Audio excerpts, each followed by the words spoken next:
Wa bihi nasta'in wa din wa ala alihi wa sahbihi ajma'in amma ba'du. Alhamdulillah, eh, malam hari ini bisa diagendakan kembali untuk melanjutkan kajian kita telah kitab eh, Mafahim Siyasi ya. Setelah mohon maaf nih pekan dua pekan tidak bisa terselenggara. Alhamdulillah kita akan lanjutkan masih membahas apa namanya dinamika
mohon maaf terputus ya,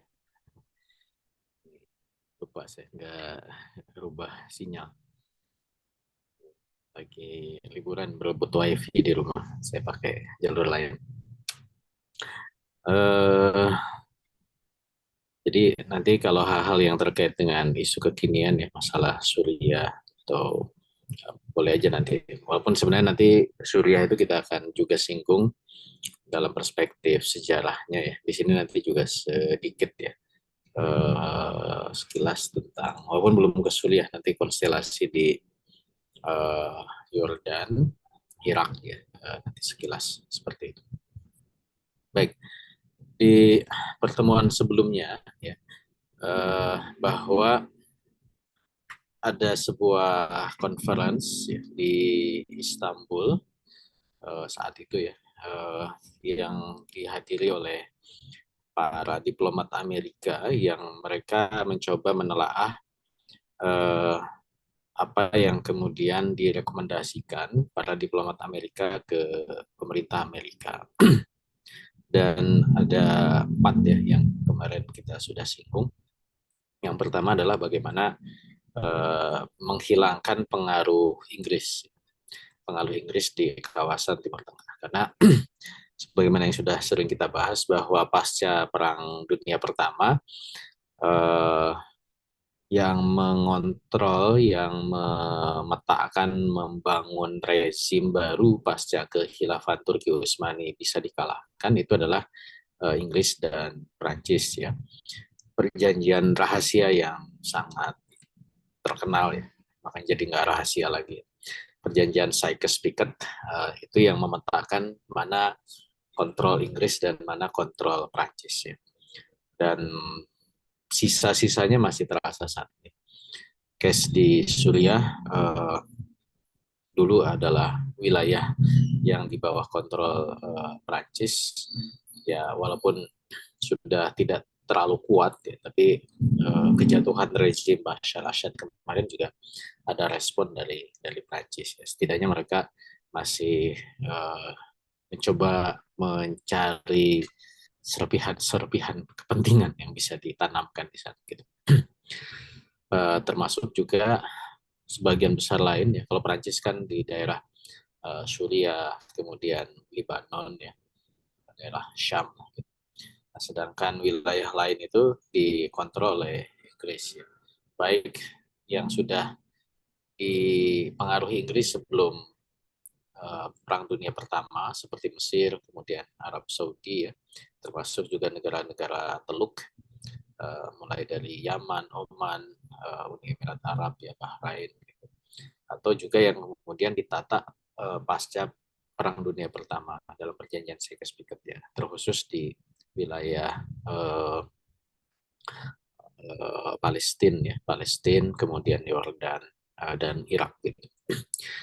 Nah ini yang menjadikan bahwa memang adidaya yang secara secara pengaruh itu kuat pasca Perang Dunia I itu adalah dua negara itu. Nah, ketika Amerika Serikat mulai menjadi negara yang terlibat dalam kancah politik global pasca Perang Dunia Kedua, maka Amerika tentu menginginkan pengaruhnya juga ada di kawasan, dan suka tidak suka, mau tidak mau dia berhadapan-hadapan dengan negara superpower lain yang sudah eksis di sana, terutama Inggris gitu. Makanya di pertemuan sebelumnya kan bagaimana Amerika itu melakukan langkah-langkah semacam gerakan-gerakan revolusi ya, di kawasan Timur Tengah, mengcopy paste apa yang Amerika lakukan di Amerika Latin gitu ya. Kita sudah singgung itu, dan itu berhasil ya. Bahkan itu tetap dilakukan sampai saat ini ya. Analisis terkait dengan kejatuhan rezim Bashar Assad di Suriah itu juga, kalau kita paham pola ini ya, ya maka kita bisa bisa juga kuat bahwa memang disitulah Amerika berperan memanfaatkan oposisi atau uh, yang mereka sebut kaum rebellion ya, kaum pemberontak terhadap rezim yang berkuasa untuk memasukkan kepentingannya, menggantikan penguasa yang tidak bisa mengadopsi kepentingan-kepentingan Amerika Serikat. Dan itu yang terjadi di Suriah. Ya. Sebentar, maaf.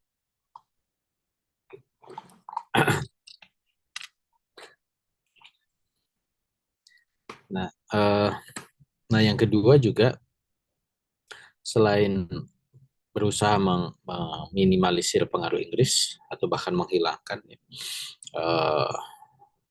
yang kedua adalah bagaimana Amerika mencari proksi-proksi mereka ya, boneka atau agen-agen mereka ya, terutama kalangan-kalangan nasionalis ya, untuk kemudian bisa menjadi pihak-pihak yang meneruskan perpanjangan kepentingan Amerika. Gitu. Nah, yang ketiga yang lebih spesifik itu terkait dengan Mesir ya, Egypt dan Irak ya, yang itu adalah betul-betul dikuasai oleh Inggris ya, dengan bahkan sistem atau bentuk negaranya monarki, kerajaan gitu. Itu kemudian melihat posisi yang sangat strategis dari Mesir dan juga Irak ya. Apa strategis Mesir nanti kita singgung sedikit. Salah satunya adalah terusan Suez ya. Yang kedua adalah buffering Israel ya. Itu harus kemudian betul-betul bisa di bawah kendali Amerika Serikat, dan itu berhasil Amerika Serikat lakukan. Bahkan negeri Muslim penerima bantuan militer terbesar itu adalah Mesir sampai sekarang. Maka ketika terjadi Arab Spring tahun 2011 yang lalu, yang kemudian muncul pemerintahan Mesir yang di luar kendali Amerika, ya Amerika dengan segala cara itu melakukan langkah-langkah untuk menggantikan penguasanya kan. Dulu Muhammad Morsi yang terpilih secara demokratis dari Ikhwan gitu ya, demokratis ya, sesuai dengan nilai Amerika, tapi karena tidak bisa membawa kepentingan Amerika ya Amerika harus ganti, bahkan dengan cara kudeta ya, oleh Jenderal Abdul Fattah Asisi gitu. Dan sekarang dia berkuasa terus ya, menjadi pemerintahan diktator yang tidak demokratis gitu, tidak sesuai dengan nilai-nilai Amerika, tapi dia bisa uh, membawa kepentingan Amerika Serikat gitu. Nah ini penting posisi Mesir di dalam perspektif Amerika Serikat. Uh, makanya memang Mesir itu sampai sekarang menjadi negara yang sangat otoriter ya. eh, ya cerita teman-teman yang sekolah di sana, yang tinggal di sana itu luar biasa ya. Represifnya pemerintahan terhadap rakyat ya. Ya walaupun kita bukan orang Mesir tapi juga ya kontrol terhadap akses informasi yang terkait dengan gerakan Islam di sana itu sangat-sangat diawasi. Nah, yang kedua adalah Irak. Nah, Irak itu posisi strategisnya adalah punya minyak ya. Nah, kemudian juga dia menjadi hub di Teluk ya, seperti itu. Uh, ini terlepas dengan posisi Irak yang sekarang sudah hancur lebur ya. Tapi pada saat itu Irak itu menjadi satu dari uh, 5 kekuatan di Timur Tengah ya. Mesir, Arab Saudi, Iran, Suriah, dan Irak. Itu negara-negara yang punya teritori cukup luas, jumlah penduduk cukup banyak ya, dibandingkan negara-negara Timur Tengah yang lain yang yang mini ya, yang kecil-kecil gitu. Uh, Kuwait itu kan kecil, ya. Bahrain bahkan lebih kecil lagi. Uni Emirat Arab itu juga gabungan dari negara-negara kecil. Uni Emirat gabungan dari keamiran-keamiran. Oman juga, Yaman ya sedang tapi kecil. Tapi yang cukup relatif secara teritori besar ya Mesir, Arab Saudi, Suriah, Irak, dan Iran. Makanya kelima negara ini menjadi uh, middle power ya di kawasan gitu, yang diperebutkan oleh negara-negara adidaya. Nah, jadi kalau bicara Timur Tengah, maka 5 negara ini yang dibidik gitu, untuk menjadi proksi. Gitu. Lalu Amerika, nanti kita juga singgung ya, mengeluarkan kebijakan Twin Pillar Policy. Ya. Ada 2 negara kunci yang Amerika bidik, yaitu Iran dan Arab Saudi. Gitu. Iran sebelum masa revolusi Iran ya tahun 79 itu betul-betul menjadi proksinya Amerika Serikat. Juga Arab Saudi. Arab Saudi tipikalnya beda dengan Iran. Gitu. Suriah, Irak, dan Mesir itu juga tipikalnya berbeda. Tapi kelima negara ini menjadi penting. Nah, utamanya bagi perspektif Amerika adalah Mesir dan Irak. Gitu. Uh, Kemudian juga bagaimana posisi Israel itu menjadi posisi yang uh, dilanjutkan ya, kontrolnya atau pengaruhnya itu dari Inggris ke Amerika Serikat, sehingga nanti Israel pun betul-betul bisa menjadi perpanjangan tangan dari Amerika Serikat. Red dot in Middle East ya, titik merah di kawasan gitu ya. Dia jadi satu dibuat semacam role model ya. Kalau bicara demokrasi, ya mungkin kan ke negara-negara Arab yang nah, dia pakai Israel. Kalau bicara mengontrol negara-negara Muslim, ya dia nggak mungkin agak ada barrier terhadap negara Arab, tapi kata Israel itu bisa menjadi uh, cara yang lebih mudah. Gitu. Makanya kemudian dalam kepentingan politik luar negeri Amerika Serikat itu Israel itu menjadi uh, harga mati. Kita sudah singgung di awal tentang posisi Israel di perspektif Amerika Serikat. Ya. Ya. Nah, terkait dengan Mesir, ya ini lanjutan dari pembahasan kita sebelumnya, itu ada rekomendasi khusus ya, dari Conference of Istanbul itu, yaitu bagaimana betul-betul Mesir itu bisa diambil alih dari Inggris. Ya. Bahkan betul-betul Inggris itu dikeluarkan dari Mesir dan dibuat pemerintahan yang powerful, ya, sehingga Mesir itu punya pengaruh yang kuat di Timur Tengah. Nah ini yang kemudian menjadi note dari para diplomat terhadap posisi Mesir. Nah ini sedikit menunjukkan ini Mesir. Jadi Mesir itu memang Afrika ya, secara benua. Jadi yang dulu mungkin sudah kita singgung ya, Middle East itu sebuah kawasan yang unik ya.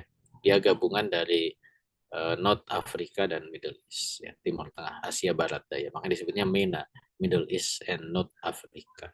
Yang menyatukan mereka itu Islam ya. Kalau dosen saya dulu bilang Arab gitu ya. Jadi yang berbahasa Arab, berbudaya Arab itulah Timur Tengah. Mulai dari Maroko, uh, uh, Libya, Tunisia, ya, Aljazair, kemudian Mesir. Sedikit ke bawah ada Sudan, sedikit ke bawah lagi ada Somalia, ya, ada Eritrea, gitu. Itu Arab, gitu. Atau yang sebelah baratnya ada ada Mali, gitu deh, semacam itu. Nah, sedangkan yang di Asia Barat dayanya itu adalah mulai dari Palestina, Yordan, Suriah, Lebanon, ya, Irak, Arab Saudi, Yaman, Oman, Emirat Arab, Bahrain, Qatar, ya, Kuwait, sampai ke Iran atau Pakistan atau ke Afghanistan, ya. Utara ada Turki. Gitu. Nah, Mesir itu posisinya sangat strategis. Kenapa? Dia ada di center of Middle East. Ya. Jadi bukan Middle East, tengah, ya, center of Middle East, tengah dari Timur Tengah. Ya. Menarik juga bahasa Inggris itu. Tengah itu bisa disebut middle, bisa juga center. Kita bahasa Indonesia tengah juga ya, tengahnya Timur Tengah. Uh, Makanya kemudian posisi Mesir ini penting, ya, termasuk juga posisi terusan Suez, ya, terusan yang menghubungkan antara Laut Tengah, ya, atau Mediterania Sea, Mediterania itu tengah, Mediterania tengah juga, ya, menuju ke Laut Merah. Ya. Nah, itu ada terusan Suez yang sangat-sangat strategis. Nah ini lebih dekat lagi, ini Mesir. Kenapa batas Mesir dengan Libya dan Sudan itu lurus? Ya, itu memang dulu penjajah itu bagi-bagi negara pakai penggaris saja di peta itu terus gitu. Tidak pakai batas sosiologis, batas geografis ya. Pakai penggaris saja mereka bagi-bagi jajah. Oke. Nah, ini tadi center of penghubung ya, ke Afrika, ke Asia, ke Eropa itu ya Mesir itu menjadi titik penting, termasuk juga di kawasan Syam ya, makanya disebut Syam. Syam itu banyak maknanya. Syam itu disebut karena dia adalah dianggap tempat tinggalnya Syam bin Nuh ya, anaknya Nabi Nuh alaihissalam. Itu kaum Semit ya, Semitik, yang melahirkan bangsa Arya, bangsa Arab, bangsa Eropa itu di Syam, tinggalnya di situ, daerah Syam. Kadang disebut juga Shimal, daerah kiri. Itu lihat dari Yamani wa Shimali, kanan dan kiri. Daerah Yaman dan kiri. Dan ini daerah tersubur di kawasan. Kalau Timur Tengah itu dianggap turun, justru karena di situ banyak sungai. Mulai dari sungai Nil yang di Mesir, kemudian ada sungai Yordan, di daerah Yordan, kemudian ke arah Irak itu ada sungai Tigris dan Euphrat. Dan ini menjadi impian bangsa punya negara Yahudi Raya dari Nil sampai Euphrat. Itu daerah Syam dan yang mereka bidik ya. Makanya disebut fertile crescent. Bulan sabit subur atau disebutnya Levan. Levan itu ya daerah subur. Makanya dulu pas zaman ada ISIS, kan disebut ISIS, Islamic State on Iraq and Syam. Kadang disebut ISIL dalam literatur barat. Islamic State on Iraq and Levan. Levan itu tidak hanya Suriah, tapi Syam. Levan nama lain dari Syam. Lev itu Levan. Memang banyak hal yang terkait. Nah ini posisi Mesir ya, ada Sungai Nil, ada terusan Suez menghubungkan Laut Tengah ke Laut Merah, dan ada negara-negara lain. Nah, ini timeline kalau kita lihat dari Mesir nih, apa tambahan aja. Jadi Mesir itu dulu wilayahnya Utsmani, itu daerah kewalian. Kalau di dalam kitab Daulah Islam di bagian akhir itu diceritakan bagaimana kemudian Ibrahim Pasha yang dari Turki itu kemudian melakukan apa ya, semacam bugot gitu ya, terhadap Turki Utsmani yang kemudian menjadikan Mesir itu wilayah yang itu kemudian dimanfaatkan oleh Inggris untuk kemudian bisa melepaskan apa, Mesir itu dari Turki Utsmani, dan akhirnya lepas, dan kemudian Mesir itu di bawah pengaruh Inggris, dan Inggris memerdekakan Mesir pasca Perang Dunia ke-1. Dibentuklah kerajaan Mesir. Raja pertamanya Raja Fuad. Ya. Kemudian wafat, diganti oleh Raja Faruk. Nah, Raja Faruk wafat, diganti Raja Fuad kedua. Pada masa itulah terjadi tadi upaya pengambil alihan ya, Amerika Serikat dari Inggris melalui kudeta militer, dan dibentuklah semacam model pemerintahan baru, pemerintahan republik ya. Siapa yang mengawali? Muhammad Nauqib, kemudian dilanjutkan oleh Jamal Abdul Nasser. Nah, dari situlah kelihatan bahwa kemudian Amerika itu menggantikan dominasi Inggris di Mesir, diganti oleh Anwar Sadat, kemudian terakhir Husni Mubarak ya. Terjadi Arab Spring, sempat Muhammad Morsi naik, kemudian dikudeta lagi oleh Abdul Fattah al-Sisi. Jadi ini pada masa Arab Spring ya, dari Husni Mubarak ke pemerintahan militer Muhammad Hussein Tantowi. Tantowi ini kan militer angkatan udara yang di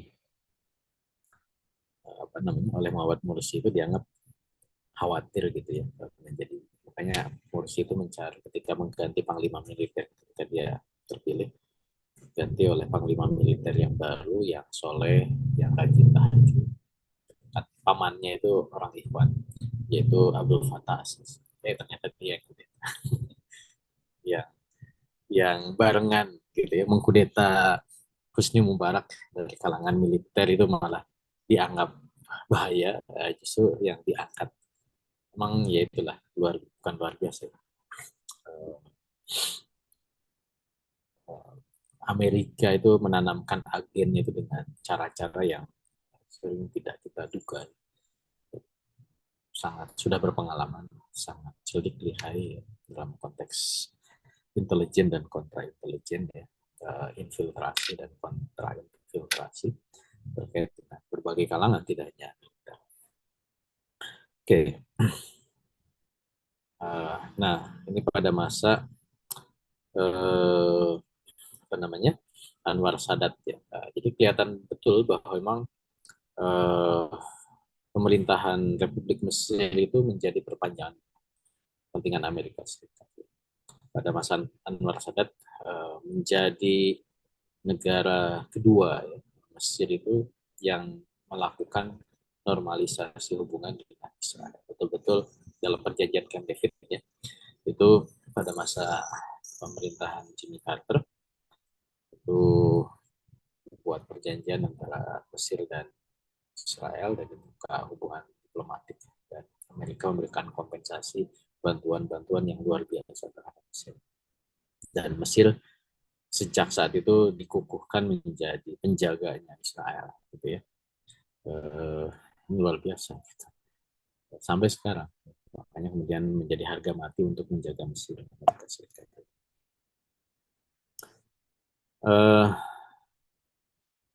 Nah, usulan-usulan dari konferensi itu memang diajukan, cuman kan itu juga bergantung kepada dinamika politik internal di Amerika Serikat ya, antara Demokrat dengan Republik ya.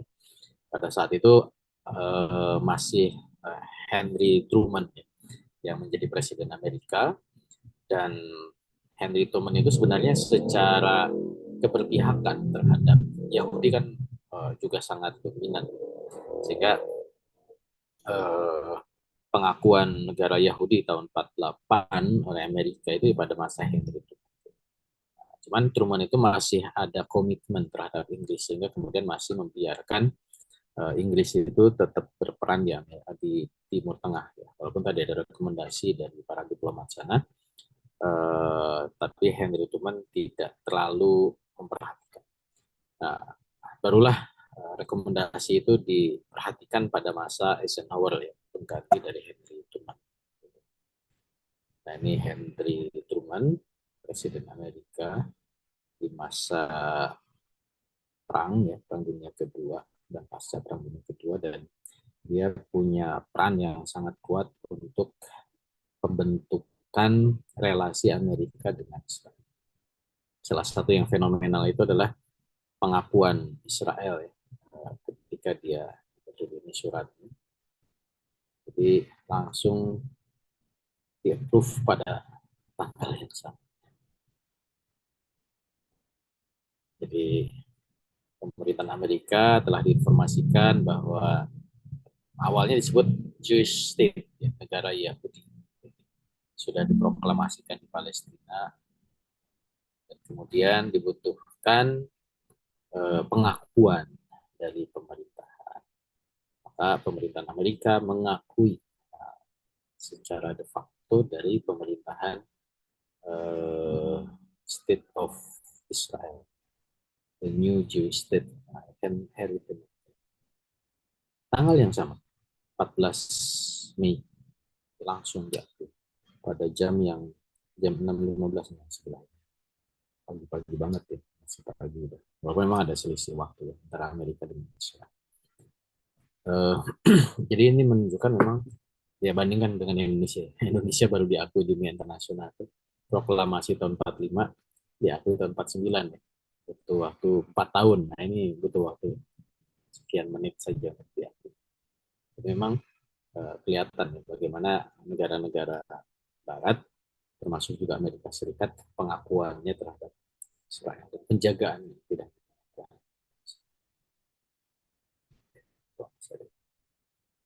Nah, ini yang tadi saya sebut, bantuan dari Amerika terhadap negara di luar Amerika. Memang yang paling tinggi ya Israel.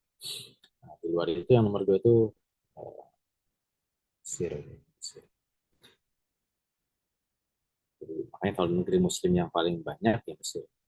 Baru Afghanistan. Afghanistan itu ya pasca kemudian Amerika duduki ya, pasca menggulingkan Taliban dan memberikan Taliban masih sekarang memberikan bantuan.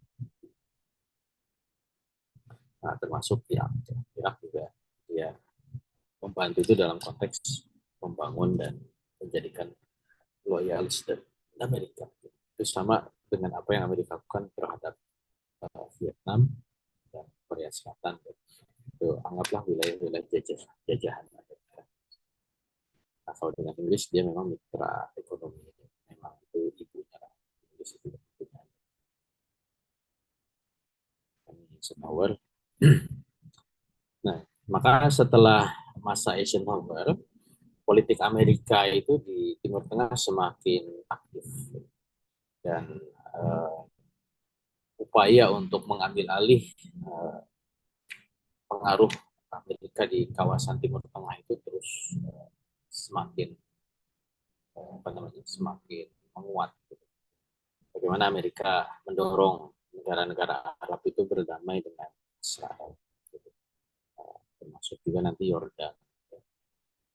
Walaupun Yordan itu agak telat ya dibandingkan Mesir, tapi upaya awalnya itu dari sejak masa Eisenhower tahun 50. Bahkan Amerika juga mengupayakan pergantian rezim ya, di beberapa kawasan Timur Tengah. Termasuk misalkan di Yordan, Amerika berhubungan dengan Raja Abdullah ya, untuk bikin kesepakatan meninggalkan Inggris dan bersama Amerika.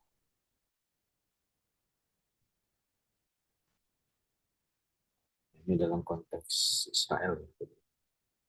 Termasuk misalkan mencoba merancang bagaimana pemetaan eh, Palestina.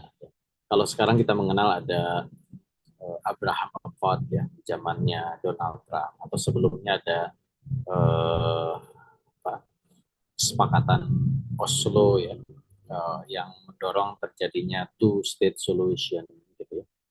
Jadi sedari awal itu memang sudah ada, yang paling awal itu setelah rancangan resolusi PBB tahun 47 itu ada Johnson Plan, di rancangan Palestina menurut Johnson tahun 53. Jadi ditunjukkan petanya ya, seperti apa. Jadi memang sudah dirancang supaya kemudian kawasan ini tidak terus terjadi konflik.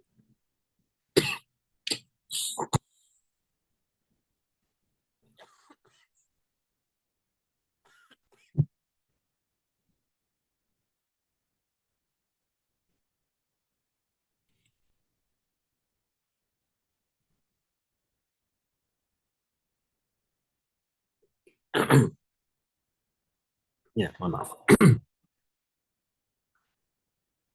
Apa? Walaupun di sisi lain apa?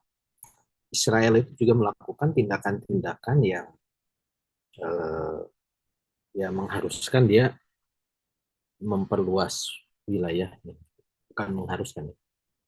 Ya karena dia kan punya impian sesuai dengan benderanya. Tarik ulur lah kalau dalam bahasa saya. Awalnya segini, dia bikin perang, tambah, kemudian dilakukan perundingan-perundingan. Perang tahun 7 gitu ya. Dia akses Sinai, kemudian dataran tinggi Golan. Sinai jadi partner dengan Mesir untuk Mesir betul-betul menjaga Israel. Sinai kembalikan ke Mesir. Dataran tinggi Golan, kemudian tetap dia coba upayakan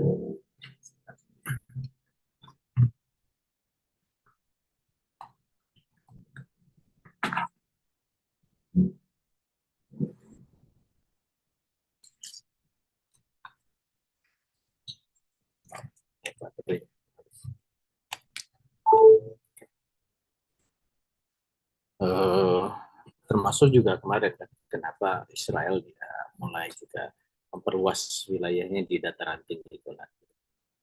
Ya nanti akan didorong adanya perundingan-perundingan lagi untuk bisa me, ya setidaknya bagi Israel akhirnya wilayah itu menjadi wilayah yang sah gitu ya dalam hukum internasional gitu. Nah ini yang kemudian eh, dilakukan.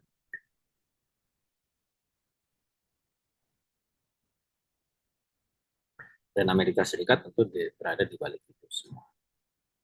Nah ini yang tadi saya sebut sebagai Johnson Plan terhadap Palestina. Memang dibagi beberapa teritori. Ya walaupun ini juga tidak berjalan juga sebenarnya. Tapi ini dikaitkan dengan historicalnya, penempatan-penempatan wilayah berdasarkan historis.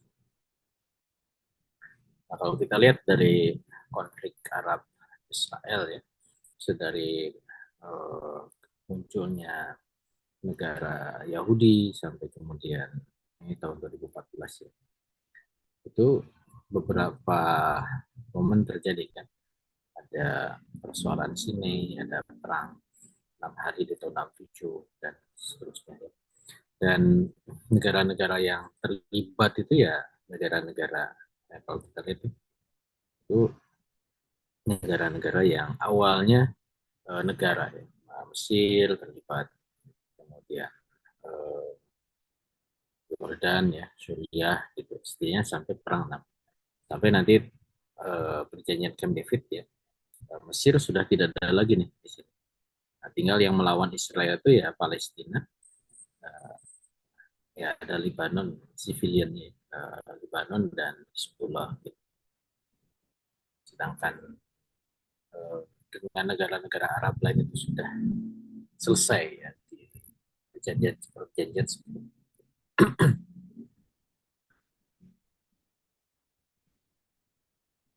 Nah, bahkan untuk Yordan kan juga sudah menjalin hubungan dengan Israel. Nah, ini yang tadi disebut eh, Raja Hussein, ini anaknya Raja Abdullah. Jadi ada Raja Abdullah satu, Raja Hussein, Raja Abdullah dua. Nah, yang sekarang berkuasa Raja Abdullah dua yang ini sahabatnya Pak Prabowo katanya. Nah, ini bapaknya Raja Hussein. Nah, yang awal-awal itu Raja Abdullah satu. Ya, bahkan Amerika itu merancang agar Irak bisa dikendalikan, termasuk juga Hijaz ya. Hijaz yang dimaksud itu Arab Saudi, itu juga bisa beralih pengaruh ke Amerika Serikat. Nah, untuk Irak kan itu bisa dilakukan pada masa Saddam Hussein. Makanya kemudian atau sebelum Saddam Hussein ya. Nanti kita singgung ya, bagaimana kemudian Irak itu bisa dirubah dari kerajaan menjadi republik dan menjadi proksinya Amerika ketika harus berhadapan-hadapan dengan Iran. Makanya ketika perang Iran-Irak itu ya Amerika berada di balik Irak. Gitu. Tapi kemudian setelah kepentingannya dengan dengan Iran selesai, maka Amerika menghancurkan Irak dengan menggulingkan Saddam Hussein karena dianggap tidak lagi bermanfaat buat Amerika Serikat. Nah, yang relatif berat itu di Arab Saudi. Nanti juga kita akan singgung di akhir. Uh, Mungkin baru masa sekarang Arab Saudi itu masuk kepentingan Amerika Serikat pada masa Raja Salman. Jadi, sangat-sangat Amerika. Inggris cukup kuat pada masa-masa sebelumnya di Arab Saudi atau di Hijaz. Dan lagi-lagi cara Amerika adalah dengan menjanjikan memberikan bantuan. Ya, jadi kalau kita lihat di sini, Amerika itu sudah memetakan, nah ini di US CENTCOM ya, kontrol Amerika di sentral Asia, mulai dari Timur Tengah ya, dan juga sentral Asia, Asia Tengah. Dan pemetaan terhadap negara-negara ini penting untuk kemudian menunjukkan mana negara-negara yang dekat dengan Amerika, mana yang tidak.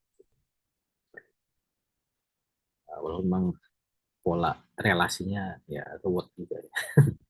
Ini peta yang sudah kita. Ini peta lama ya, tapi untuk menunjukkan siapa berhubungan. Tapi ini sangat dinamis ya. Kayak misalkan sekarang kan pasca Suriah itu jatuh, itu mungkin sudah ada perubahan relasi Suriahnya. Gitu ya. Itu ada peta baru sebenarnya. Peta, eh, bukan peta, skema baru ya, skematik baru terkait dengan yang terbaru.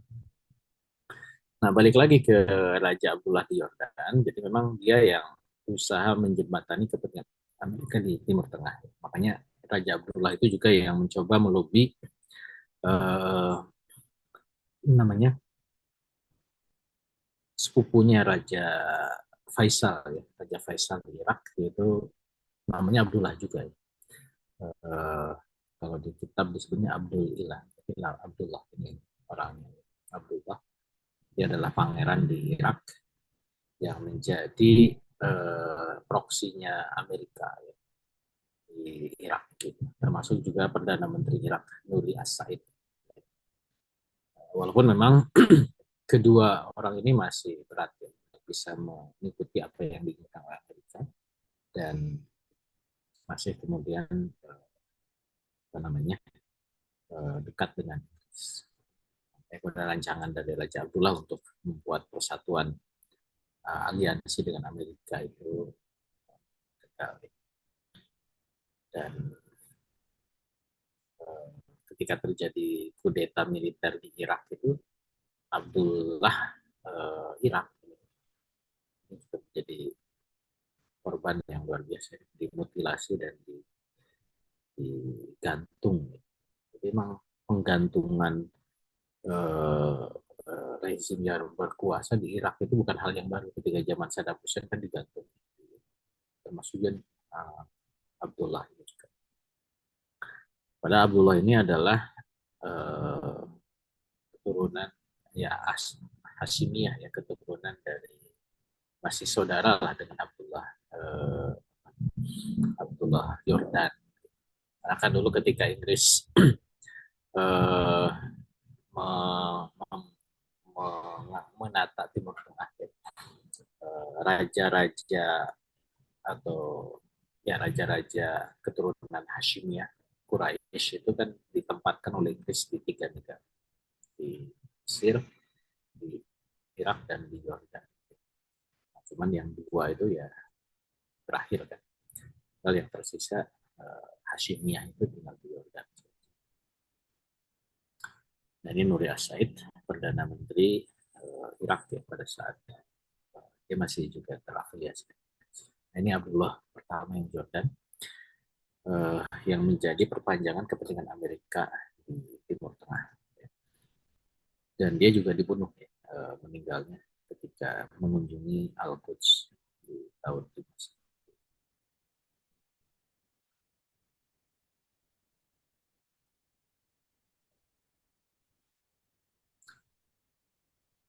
Nah, makanya ketika gagal mendorong uh,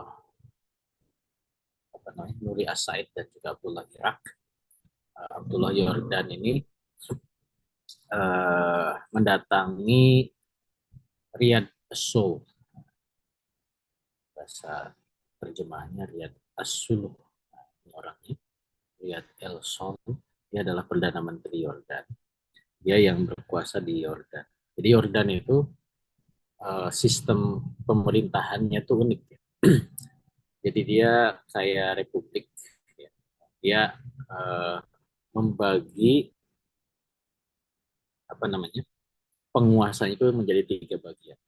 Ada presiden, perdana menteri, uh, dan juga uh, parlemen ya.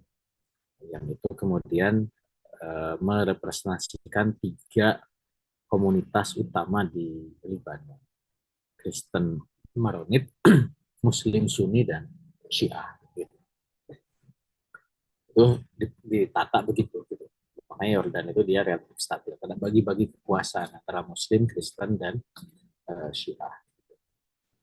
Nah, Perdana Menterinya itu adalah Riyad Soul yang menggantikan Syam. Ini Riyad Soul. Yes. Nah, memang Lebanon ini relatif juga kan sebelahan ya, Lebanon, Yordan sebelahan. Dia memang sudah pro terhadap Amerika Serikat.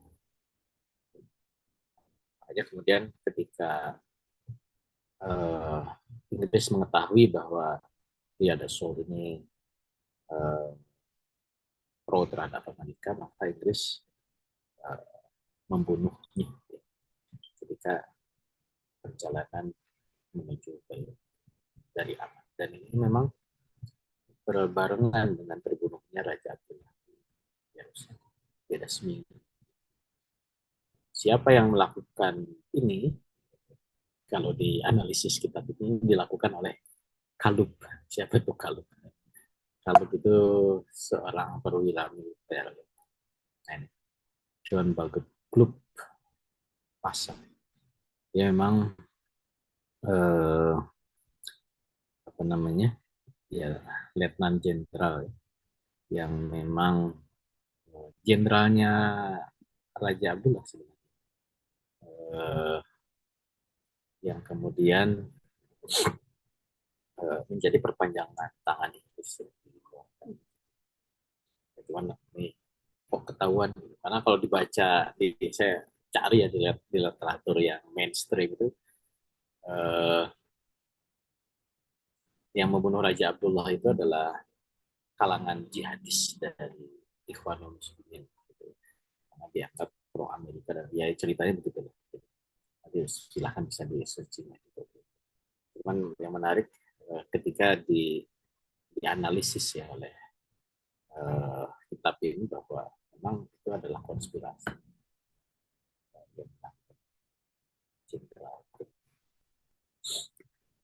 Ya, ini baru sedikit dinamika. Nanti berikutnya juga kita akan lihat dinamika di negara-negara lain. Mungkin itu dulu ya pertemuan malam ini. Kalau ada yang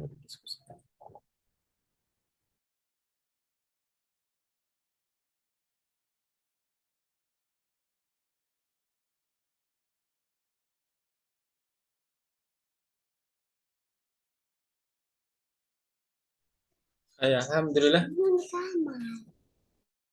Ya, Alhamdulillah, Bapak Ibu jamaah sekalian, kita eh, mendapatkan banyak hal, maklumat ataupun beberapa informasi terbaru ataupun informasi-informasi yang mungkin eh, diperbaharui ya buat kita berkaitan dengan Mesir, kemudian Yordan yang masih seputar kawasan Timur Tengah ya.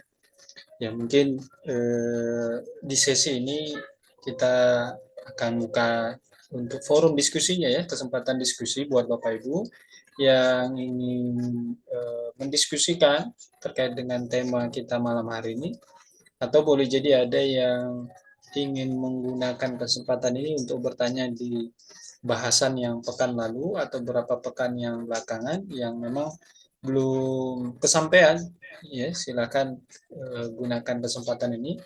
Pertanyaannya bisa nanti Bapak Ibu silakan kirimkan saja ke kolom komentar, atau kalau yang ingin berinteraktif langsung bisa langsung resen to the point saja pertanyaannya ke beliau ya.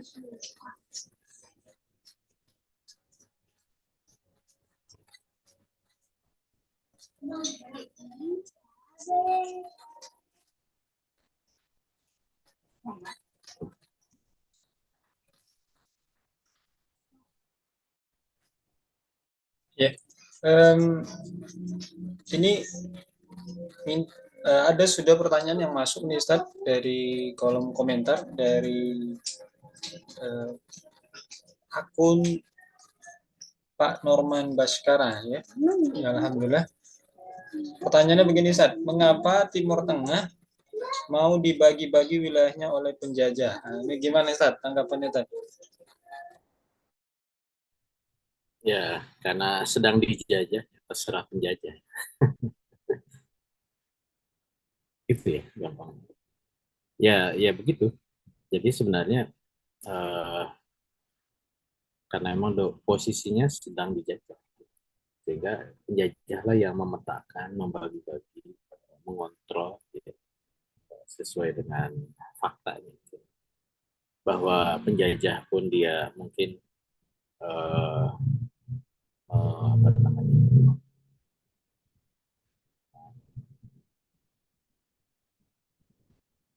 menerima masukan atau menerima partisipatif gitu, yaitu sekedar yang memang sejalan dengan kepentingan.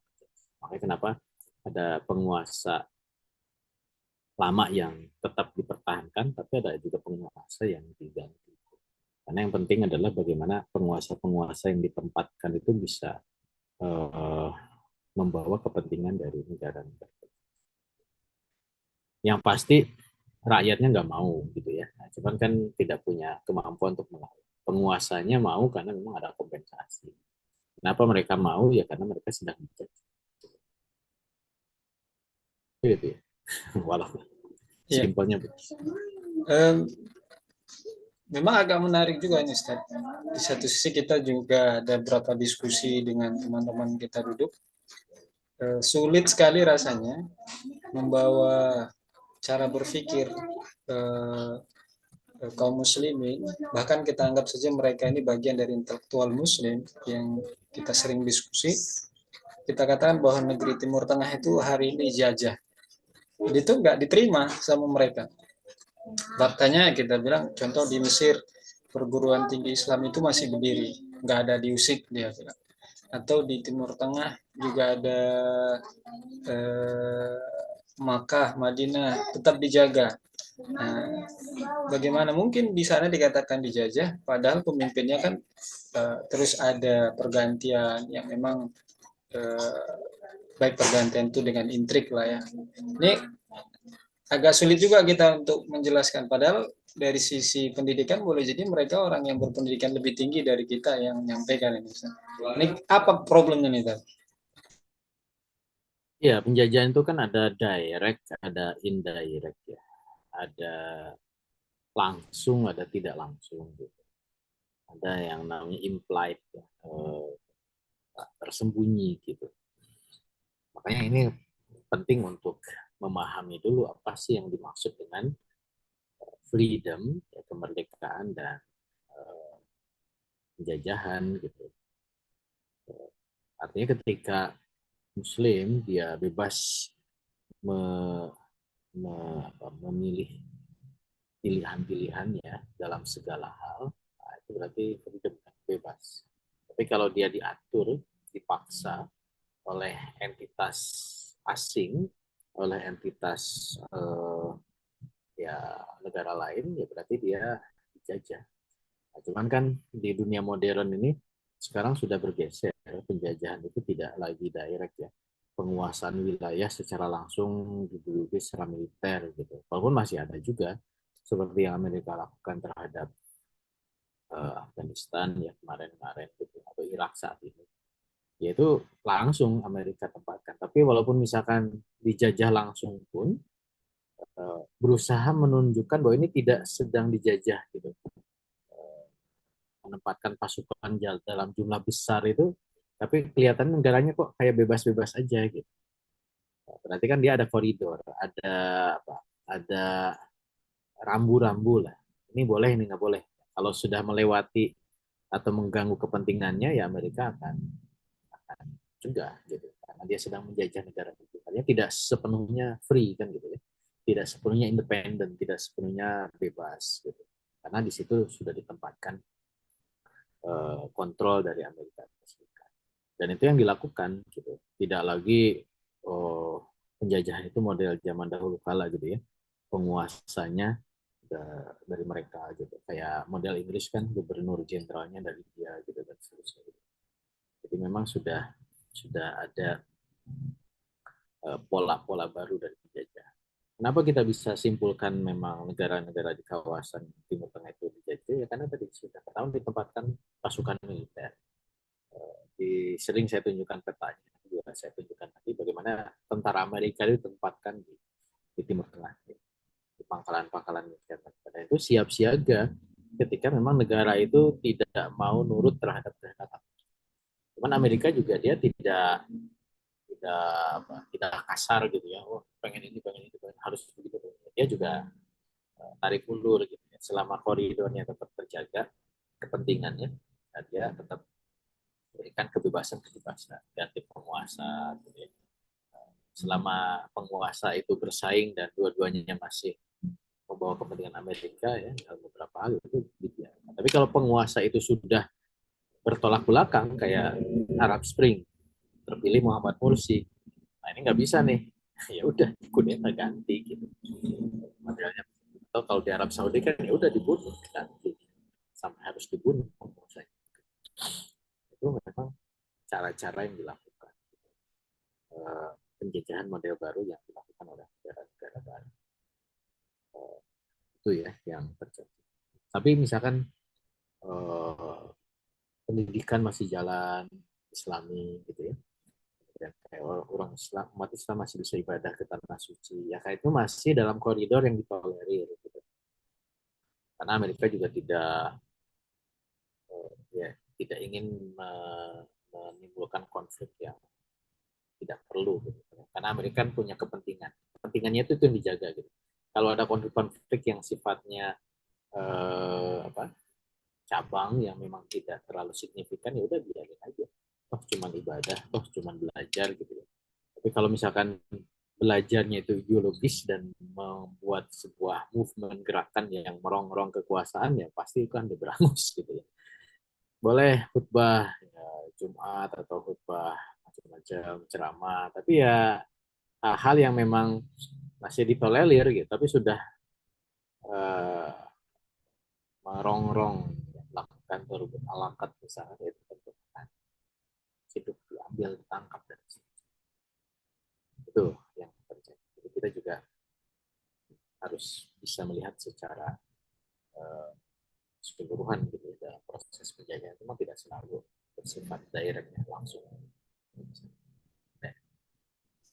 Ya, ini ada sedikit minta tambahan nih Ustadz dari Pak Norman juga terkait dengan eksistensi Barat yang berhasil menjajah Timur Tengah. Apakah karena keunggulan dari sisi politik, militer, dan intelektualnya, Ustaz. Apakah memang ada aspek itu sehingga hingga hari ini masih eksis penjajahan mereka di Timur Tengah? Ini gimana, Ustaz, tanggapannya, Ustaz? Ya, kalau saat ini secara militer pasti ya, pasti dia unggul. Sering saya cerita tentang indeks kekuatan militer negara-negara di dunia. Itu ada lembaga yang melakukan pemeringkatan, namanya Global Firepower. Itu sampai sekarang posisi Amerika itu posisi nomor 1 di dunia dari kekuatan militernya. Militer secara holistik ya, jumlah personil, jumlah alutsista, apa namanya, doktrin gitu ya, strategi gitu, kemampuan support logistik dan seterusnya dan seterusnya. Gitu. Itu ada indeksnya, cara ngukurnya gitu. Dan Amerika itu nomor 1 gitu. Dan negara-negara Muslim itu di bawah 10 besar, gitu. Jauh. Gitu. Bahkan nomor 2-nya itu Cina, itu seperlima ya seperlimanya Amerika, Cina. Jadi kalau Amerika nilainya 100, Cina itu nomor 2, nilainya 20. Tapi dan urutan 2, apalagi urutan belasan. Tapi sepersekiannya lagi. Jadi masih masih jauh dari kekuatan militer. Sampai saat Amerika Serikat secara militer kuat. Gitu. Secara politik ya pasti, karena Amerika sudah berbicara pengaruh politik secara global. Gitu. Makanya Amerika bisa bahasa gitu ya, cawe-cawe gitu. Apain sih ke Timur Tengah? Karena benua Amerika itu dibalik dibalik sana. Selisih waktunya 10 jam lebih ya, antara Amerika Serikat dengan Timur Tengah gitu. Jarak ribuan kilometer, tapi Amerika bisa cawe-cawe di situ karena memang ada kepentingan di sana. Artinya dia punya punya pengaruh politik secara global. Dia bikin penataan ya, mulai dari organisasi internasional, organisasi keuangan, dan seterusnya. Jadi memang tidak hanya Timur Tengah, hampir negara-negara di dunia itu juga di bawah pengaruh dari Amerika. Apakah secara intelektual mereka pintar? Ya, dulu di awal ya kita sudah singgung ya, tentang analisis negara adidaya. Ya. Gimana sih tipikal bangsa Amerika? Ya memang secara secara bukan ini, bukan uji gitu. Ya. Amerika itu memang walaupun ya tentu saja ada yang pintar, ada yang bodoh gitu. Ya. Tapi secara keseluruhan, secara general memang intelektualitasnya tinggi gitu. Jadi iklim berpikir ya, critical thinking, kemudian juga analytical thinking gitu, dan juga problem solving gitu. Itu ya sudah terbiasa dan mereka cepat belajar ya, memperpredik, mempersiapkan segala sesuatu. Serius gitu. Cerita teman yang pernah tinggal lama di Amerika itu, ya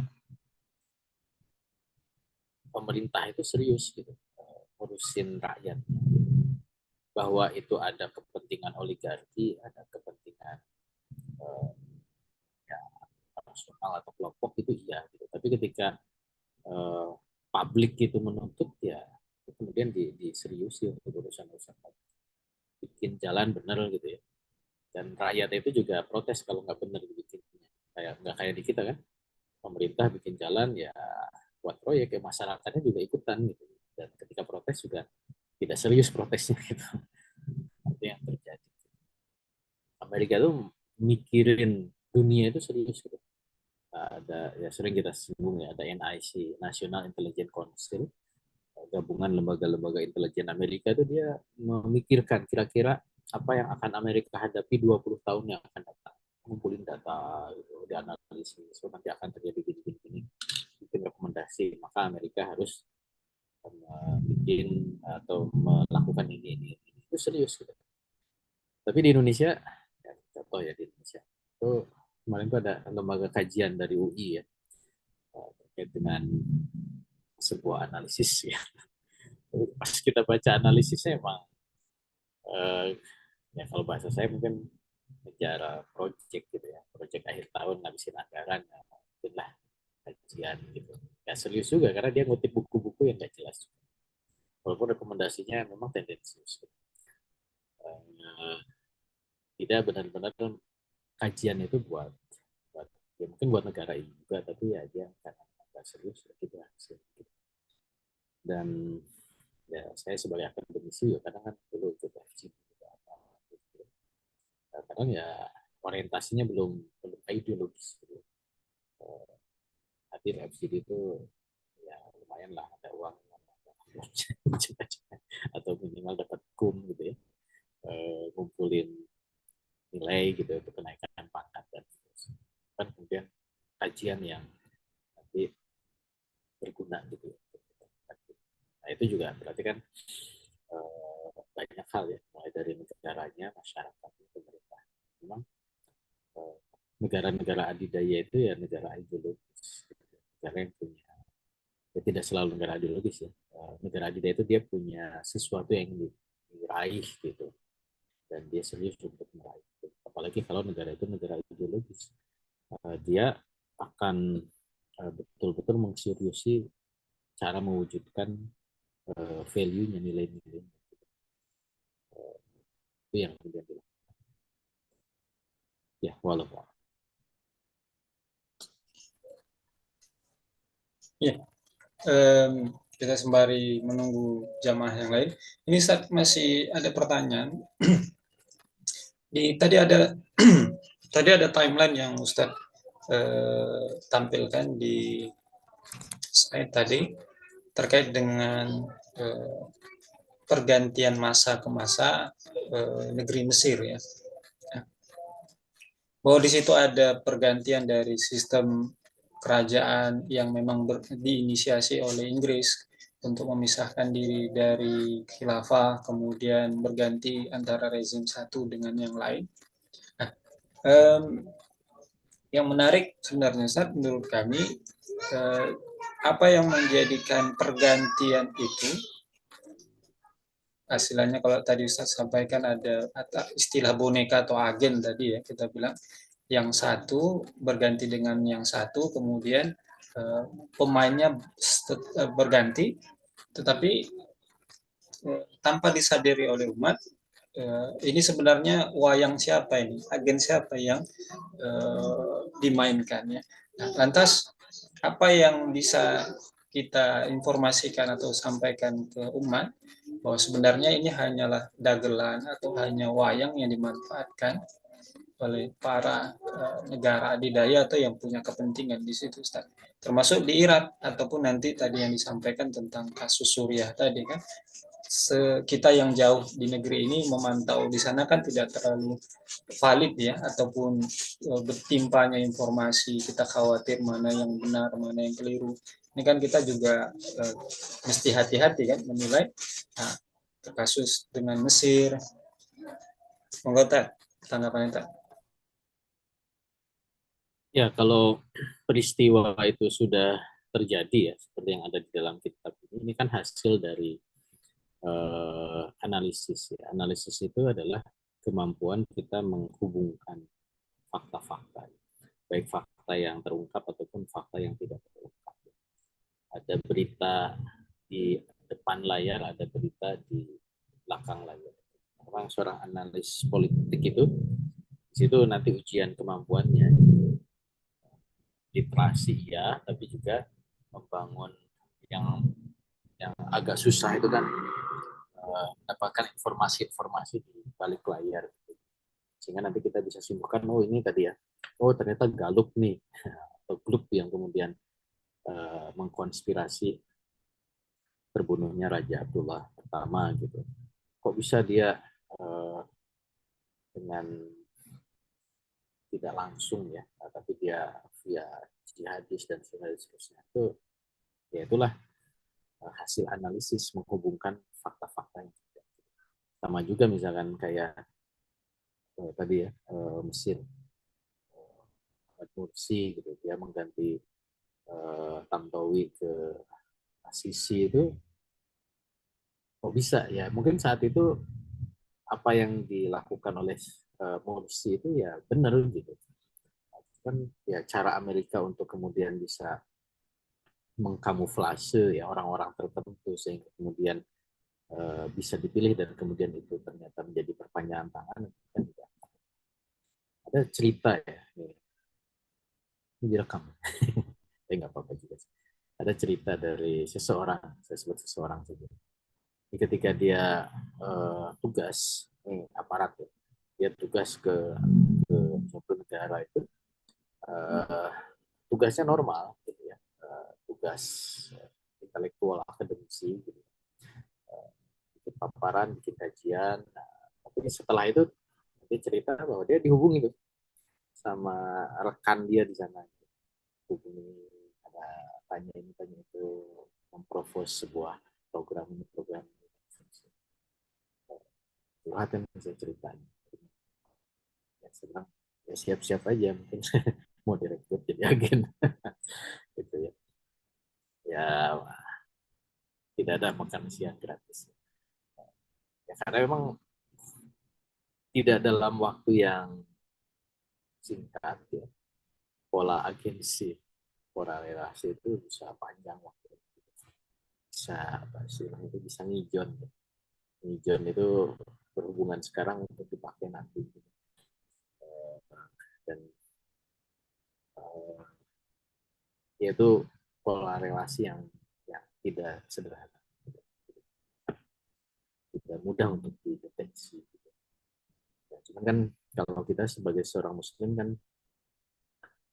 harus berprasangka baik ya. Hukum asal muslim itu kan adil. Setiap muslim itu dia mahkum di zahir, kita akan hukumi apa yang tampak gitu. Bahwa di balik itu dia menjadi agennya siapa uh, itu urusan dia kan. Tapi ketika dia menampakkan keagenannya dari ucapannya, sikapnya, statementnya gitu ya, jadi emang itu yang nampak ya, kita bisa hukumin. Tapi kadang ya yang begitu itu tidak selalu, ya kan beda-beda levelnya. Kalau yang amatiran ya mungkin dia betul-betul menunjukkan. Tapi kalau yang profesional nggak ketahuan gitu. Sampai kemudian tujuannya itu tercapai gitu. Contoh ya tadi kayak Muhammad Mursi terhadap Abdul Fattah Sisi itu luar biasa penilaiannya. Jenderal, rajin tahajud, rajin saum, pamannya Ikhwan, gitu ya, paling soleh. Gitu. Nah, dia pilih nih jenderal-jenderal yang ada hasil Arab Spring di Mesir itu, ini kayaknya jenderal yang aman gitu ya untuk mendukung pemerintahan Muhammad Mursi. Ternyata setelah jadi hikam gitu. Berarti kan ada ya nggak semua bisa terdeteksi gitu. Kadang-kadang kita juga tracking ya itu penting. Ada kalau penyakit itu ada medical record ya. Kalau seorang politis itu ada political record atau ada uh, relational record ya. Uh, catatan hubungan. Oh si ini tuh pernah ke sini, berhubungan ke sini. Cuman kan ngapain juga kita begitu gitu ya. Kecuali negara. Kalau negara ya harus punya itu. Kalau di dalam aparat itu ada namanya bagian personalnya ya. Itu yang rekam rekam jejak seseorang itu kalau sekarang sebenarnya mudah ya, walaupun mungkin tidak selalu akurat. Kalau kita lihat di online itu ya ada beberapa hal yang sudah bisa kita baca dan kita analisis. Kayak di Wikipedia itu, oh ini pernah ke sana, pernah ke sini, hubungan ini, sini. Oh, ada dugaan ini, begini, ada dugaan ini, itu bisa. Cuman kan tidak semua orang terdokumentasikan secara online ya. Kalau pejabat mungkin ya, tapi kalau orang-orang yang bukan pejabat dan ketika dia mempublikasikan itu kan maksudnya bisa beragam. Ada yang memang betul-betul menunjukkan aktivitasnya, ada juga memang kamuflase ya, apa namanya, flake ya, jadi dia tunjukkan ini padahal yang dia lakukan ini. Itu memang aksi-aksi intelijen juga. Ya, walau alam. Ya, alhamdulillah. Syukran, Ustaz. Jazakallah. Ini masih ada, ya, monggo Ibu, silakan Bu Faiz ya. Monggo Bu. Oke, jazakumullah khair. Assalamualaikum warahmatullahi wabarakatuh. Izin bertanya, Ustadz. Eh, oke, yang pertama tentang pidato Pak Presiden Prabowo beberapa hari lalu di KTT di Edge gitu ya, yang kemudian beliau menyampaikan agar negeri-negeri Muslim itu bersatu, menyatukan kekuatan setidaknya untuk menolong Palestina. Nah, eh, itu kalau menurut analisa Ustadz itu seperti apa? Kenapa kemudian terlontar seperti itu? Apa memang eh, terakhir-terakhir juga Pak Prabowo sempat menyampaikan kekagumannya pada sistem apa imperium sistem kehilafahan gitu ya. Eh, ini apa memang kemudian kecenderungannya beliau ke arah Islam itu muncul atau sebenarnya ini seperti apa? Oke, itu terkait dengan statement beliau di pidato, walaupun kemudian memang ada episode atau ada insiden Erdogan keluar gitu ya, wall out dari forum tersebut. Oke, ini kalau kalau dianalisa itu seperti apa? Itu yang pertama. Terus kemudian yang kedua, tadi disampaikan sebenarnya juga udah sering Ustadz paparkan tentang pembiayaan AS atau bantuan AS ke beberapa negara yang lain. Juga kemudian Ustadz pernah menyampaikan satu satu apa namanya eh, tabel yaitu bahwa Amerika juga bukan lantas yang negara paling kaya di dunia. Nah, ini bagaimana bisa gitu, Amerika kemudian membantu banyak negara atau spend anggarannya itu untuk negara-negara lain. Sementara apakah itu masih tetap seperti itu atau sekarang sudah berkurang atau tidak lagi? Karena memang kan hari ini kasus di Amerika sendiri, di dalam negara Amerika sendiri itu kan babak belur begitu. Jadi banyak sekali problem-problem internal Amerika. Masihkah seperti ini? Masihkah Amerika itu kemudian memang masih akan spend anggaran untuk ke luar negeri untuk apa namanya membantu negara-negara eh, ininya tadi itu sekutunya itu atau sudah tidak lagi atau seperti apa sebenarnya? Oke, itu yang kedua. Kemudian yang ketiga tentang krisis yang terjadi di Palestina antara Israel dan Palestina juga kemudian dinamika yang ada di Suriah. Ketika kemudian rezim Bashar Assad itu digulingkan, sempat tampak sekali Israel itu memanfaatkan momen vacuum of power itu untuk kemudian melakukan movement gitu ya sampai bergerak ke arah dataran tinggi Golan. Eh, kok bisa Kok bisa begitu begitu Israel itu? Maksudnya, apakah dia tidak cukup sibuk dengan, kerjaannya di Palestina gitu ya? Kenapa kemudian memang masih masih bisa fokus, masih bisa kemudian melakukan movement ke arah, Suriah begitu. Sementara kalau di case yang lain gitu ya, Rusia, sering kali diberitakan Rusia sudah kehilangan banyak energi karena sibuk dengan Ukraina. Sekelas Rusia saja sama case di Ukraina itu sibuk begitu. Kenapa kemudian Israel masih bisa spend konsentrasinya gitu ya ke selain ke Palestina dengan konflik Palestina, dia kemudian masih bisa memanfaatkan keadaan untuk melakukan pergerakan di Suriah, memanfaatkan dinamika politik yang ada di Suriah. Nah, ini seperti apa? Begitu gambarannya. Oke, itu yang ketiga. Kemudian yang selanjutnya Ustaz tentang tadi di kitab tadi itu kan disampaikan banyak sekali agen beda yang kemudian berada di negeri-negeri Muslim dan itu kemudian memang sampai sekarang pun masih ada. Yang saya pertanyakan itu em, bagaimana bagaimana bisa gitu ya Amerika itu atau negara-negara adidaya itu menanamkan agen-agennya dan juga kemudian bagaimana nanti daulah itu mengantisipasi gitu, agar kemudian dia tidak tersusupi agen-agen itu. Sementara di daulah itu kan ya tadi Ustadz sudah sedikit menyampaikan kan tidak boleh memata-matai gitu. Nahnu nahkum bidzohir gitu. Kita menghukumi yang tampak saja. Nah, bagaimana kemudian ini bisa terantisipasi gitu ya bahwa orang-orang di posisi-posisi penting itu orang-orang yang itu bukan penyusup gitu. Nah, ini bagaimana mekanisme daulah. Dan kemudian yang masih relate sama itu seperti yang ada di Mesir begitu ya, betapa kemudian penguasa Mesir ini hari itu sangat tunduk kepada Amerika.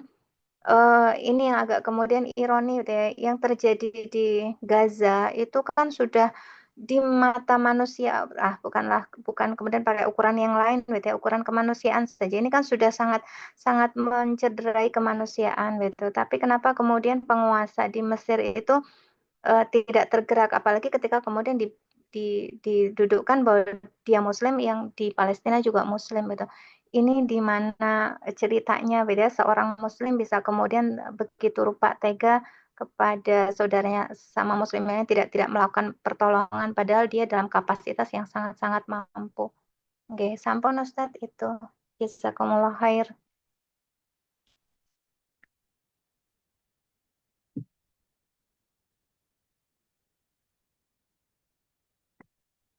Oh, sedih ya. Oke. Tentang Pak Prabowo, makanya banyak yang sengsem, sengsem. Banyak yang terpukau, tersepona. Eh, ya kita ya balik lagi ke yang tadi saya sampaikan, kita juga harus cek siapa beliau, track recordnya gimana, dan apa pola pola relasi beliau dengan Islam. Eh, ya namanya manusia ada plus minus. Apa yang dipidatokan oleh beliau di pertemuan development age negara-negara berkembang, 8 negara berkembang, negara muslim, itu ya harus kita baca sesuai dengan konteksnya gitu. Ya, karena memang konteksnya tentang Palestina, ya wajar beliau berbicara seperti itu, walaupun dengan retorika yang emosional gitu ya, yang seolah-olah menjadi wah gitu. Padahal ya menurut saya sih biasa aja gitu. Karena baru dengar aja jadi seolah-olah jadi wah. Karena kan nanti kita lihat aksi konkretnya apa. Ya, itu apakah hanya sekedar retorika di atas meja gitu ya, walaupun kursinya disenggol sama Erdogan gitu ya walkout gitu. Ya kita juga tidak terlalu overestimate ya terkait dengan apa yang di, tapi itu menurut saya bagus, maksudnya bagus dalam konteks menjadi pencerahan kesadaran politik umat gitu. Kita bisa quote itu untuk untuk menunjukkan bahwa ada peduli lah ya dari seorang, setidaknya dengan diksi yang relatif bagus gitu. Kita quote itu saja. Nah secara faktual tetap saja uh, butuh effort lain ya untuk kemudian bisa membangun solidaritas umat Islam, penguasa muslim itu juga suatu hal tidak mudah.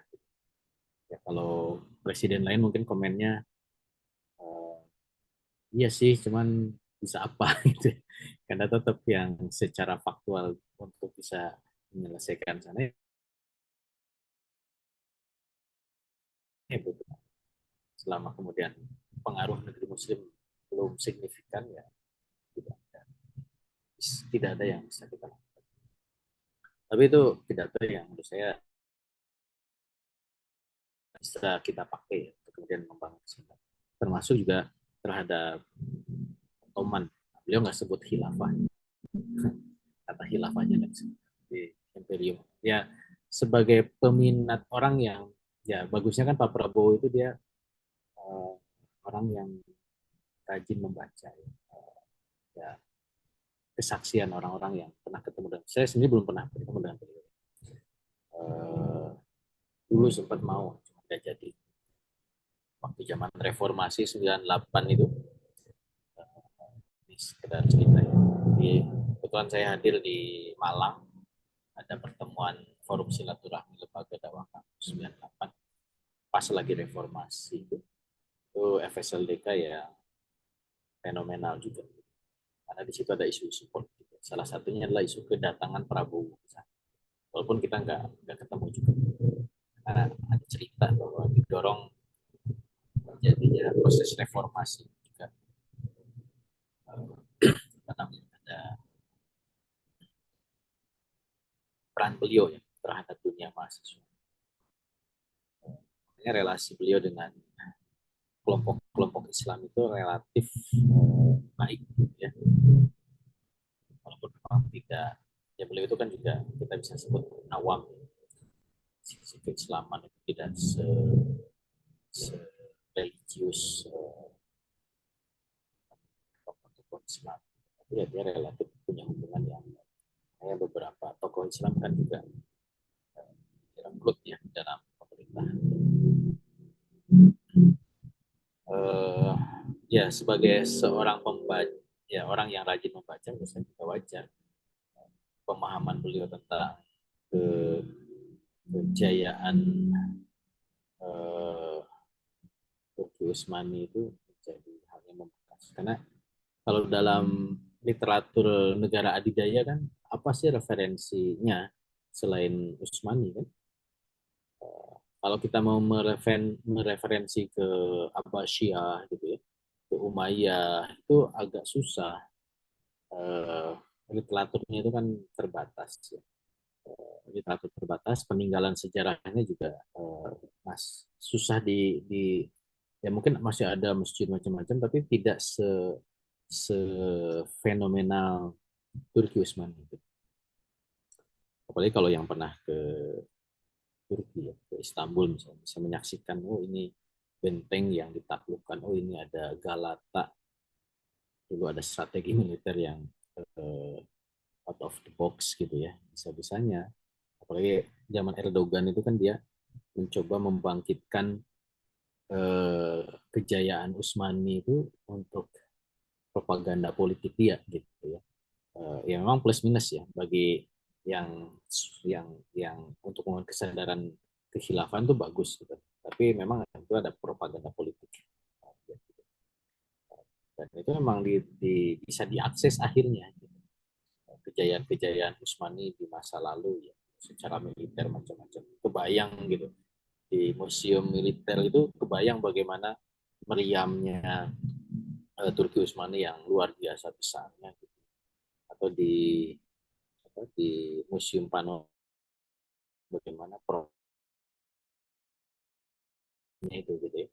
Mulai dari scan ideologisnya, apa yang mendorongnya, dikutipkan hadisnya tentang penaklukan Konstantinopel gitu, sampai kemudian proses penaklukan, bahkan dibuat miniatur proses peperangannya gitu. Ya wajar kalau kemudian informasi itu ada ya, kekaguman terhadap kekhilafan Turki Utsmani itu ya, atau Ottoman itu bisa dijadikan referensi terhadap negeri Muslim yang yang apa?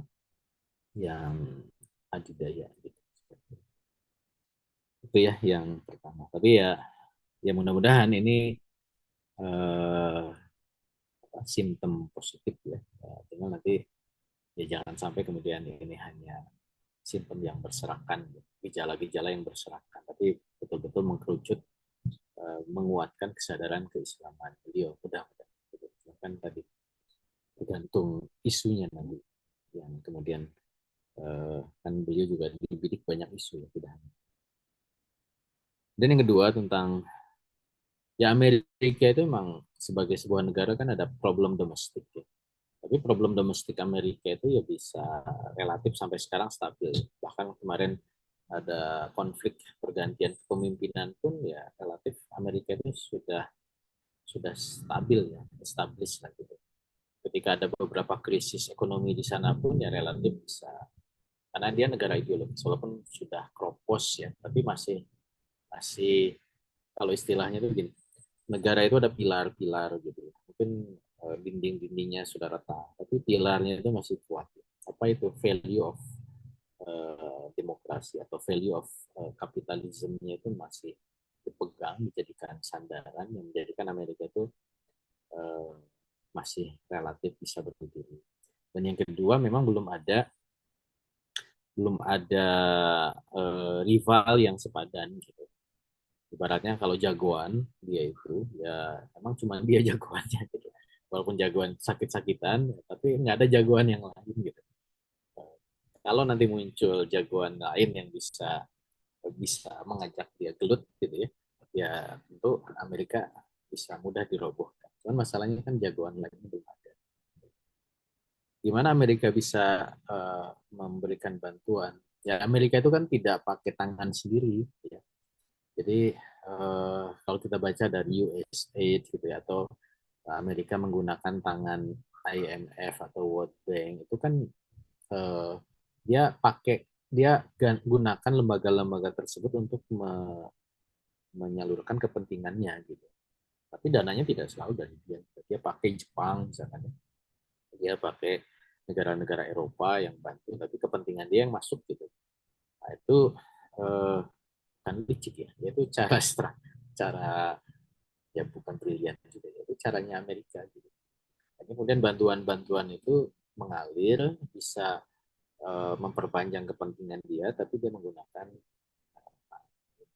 termasuk juga dari lembaga-lembaga apa namanya perusahaan-perusahaan corporate nasional. Ya, ada timbal balik gitu. Makanya kalau kita baca USAID itu tidak selalu government aid ya, tapi juga bisa dari CSR gitu ya, dari apa? Dari dana sosial yang ada di perusahaan-perusahaan. Tapi itu tetap kepentingan Amerika yang dibawa gitu, seperti itu. Kemudian tentang Israel, ya kita harus baca juga bahwa memang kemampuan placement ya, penempatan tentara Israel kalau kita baca di peta, nanti saya bisa tunjukkan juga ya. Jadi memang ada 3 titik krusial yang menjadi perhatian penempatan pasukan Israel. Kalau secara keamanan dalam negeri pastilah ya, seluruh wilayah dia kontrol. Tapi yang konsentrasi misalkan IDF itu Israel Defense Force itu di Gaza sampai ke perbatasan Mesir ya, daerah Rafah. Kemudian di tepi barat itu memang case-nya di Yerusalem atau di daerah apa namanya Al-Quds ya, dan yang ketiga di Golan gitu. Selebihnya itu cukup keamanan internal gitu. Dan dengan support dari negara lain ya, kita juga baca bahwa memang ada tentara-tentara asing yang ditempatkan di Israel. Amerika itu ada juga tentara di sana gitu. Dan juga dari Inggris gitu. Ini itu bisa diatur sedemikian rupa, misalkan Israel itu pertama bisa mempertahankan diri ya, dengan Iron Dome-nya, termasuk juga dia bisa melakukan aktivitas ofensif gitu, terhadap case-case tertentu gitu. Makanya ketika Suriah melemah, Hizbullah kemudian terputus suplai logistik dan militernya dari Iran, itu kesempatan bagi Israel untuk memperkuat di dataran tinggi Golan. Apakah itu mengirimkan pasukan baru? Enggak juga. Ya, yang ada di sana itu tinggal diberikan arah komando dan strategi yang baik. Kok bisa ya? Karena memang kita jangan bayangkan seperti Rusia menganeksasi Ukraina ya. Eh, masuk ke dataran tinggi Golan itu ya, Tanjung Golan itu ya wilayah yang juga nggak begitu luas gitu.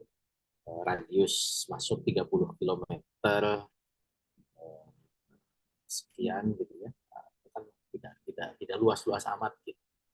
Karena kita kita kita baca dari sisi petanya memang wilayah area perimeter gerak militernya itu juga tidak luas-luas. Yang masih tercover oleh keberadaan militer yang ada dengan Rusia. Mungkin harus dibaca peta di belakang. Ukraina itu ada di mana, Moskow itu di mana, pengarahan itu dari mana. Itu butuh effort, butuh logistik dan seterusnya. Kalau dalam strategi militer kan bisa kita baca seperti itu. Kayak eh, apa, kalau Israel itu kayak misalkan Jakarta memperluas sedikit ke Banten, ya masih cover lah dengan tentara yang memang ada di situ, tidak harus mengirimkan dari daerah yang jauh. Tapi kalau misalkan Rusia mau mengirimkan pasukan ke Papua, tentaranya ada di Aceh kan, ya itu harus ditimbang matang-matang. Berikutnya tentang agen. Gimana bisa ya, pasti negara negara ideologis ya, Amerika itu ya akan melakukan upaya infiltrasi terhadap negara-negara di mana di situ Amerika punya dengan berbagai cara ya, baik yang sifatnya soft, beasiswa, ya, pendidikan, atau mungkin juga dengan penempatan pekerja, dengan ya, biasanya kan yang lazim ya, pertama via pendidikan, gitu ya, beasiswa dan seterusnya. Ya, agen-agen itu para intelektual. Kedua jurnalis biasanya yang suka bisa punya alasan untuk menelisik, menanya, mendekati pejabat atau mendekati orang-orang berpengaruh itu ya jurnalis. Yang ketiga ya militer secara langsung. Ya kalau militer langsung itu biasanya melalui pendidikan juga.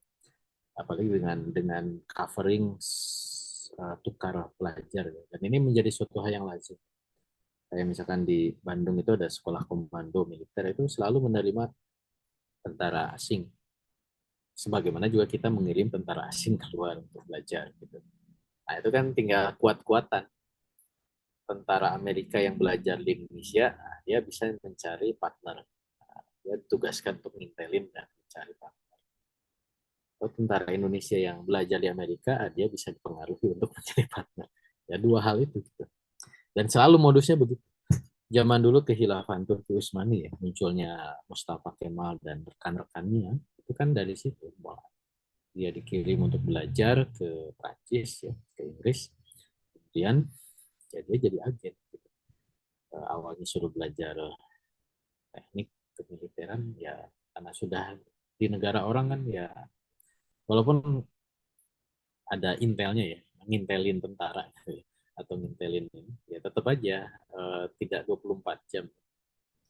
Walaupun sekarang bisa lebih canggih cara cara kontrol, tapi ya tetap saja dia ada peluang-peluang untuk bisa berinteraksi dengan pihak-pihak lain, dan dari situlah misi intelijen itu bisa dilakukan. Gimana Daulah bisa mencegah? Ya tentu bagi seorang muslim yang paling utama ya kekuatan keimanan dan ketakwaan yang harus betul-betul ditanamkan.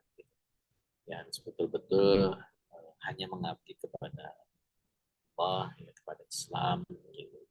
Dan menjadi orang-orang yang jadi musuh-musuh Allah. Jadi ketakwaan personal itu menjadi sesuatu yang kita. Nah, ini yang sekarang enggak kan? Kenapa mudah jadi agen-agen itu ya karena memang unsur ketakwaannya itu ada. Gitu. Ya, nggak peduli, hanya orang bisa dibeli dengan uang, bisa dibeli dengan jabatan, bisa dibeli dengan ya, harta tahta wanita, cara cara masuknya.